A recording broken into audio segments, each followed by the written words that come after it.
And seduction is an openness, is the opposite of that. And you felt it when you were a child towards your parents. You felt very vulnerable and open. And there was an element of your parents and how they treated you that was very much like a seduction, right? So seduction is about being open to the other person to the extent where you can even fall in love. You can fall under their spell. And the sense of letting go of your ego, letting go of your defensiveness, and letting another person enter your world is being seduced. It requires vulnerability. If you meet, the typical scenario is of a man who's not vulnerable at all. He's so powerful and in control and everything, has no vulnerabilities. It's frightening.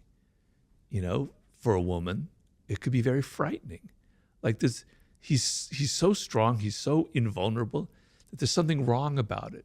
You know, maybe he's a serial killer. Maybe he's got skeletons in his closet. Something isn't right about that. What seduces you about a puppy, about a child, about an animal, is their vulnerability. It makes you want to hug them. It makes you want to help them, right?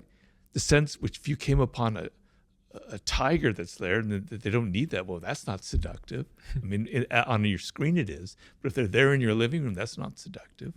But that puppy is, right? Vulnerability, the sense that somebody needs protection or help, brings out qualities in us that we don't normally have that I think allow for seduction. So that is being vulnerable. That is, I can be influenced by that other person.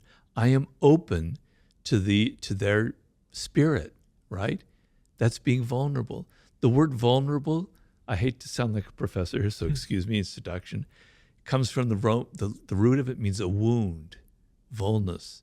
So you have a wound inside of you and you need healing. And the other person naturally wants to help you, right? But being insecure is the opposite. Means I'm so self-absorbed, I'm so worried about myself that I can't get out of it. And we've all had that experience.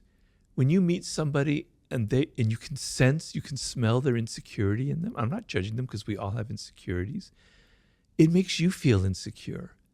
It makes you feel a little bit awkward. Whereas if you meet someone who's not like that, who's confident, etc., it brings out that quality in you. So if you're on a date and there's someone you smell that kind of insecurity, it makes you awkward and insecure. It creates a kind of a problem. So that would be the difference between the two. There's going to be a lot of people listening to this that are single and ready to mingle.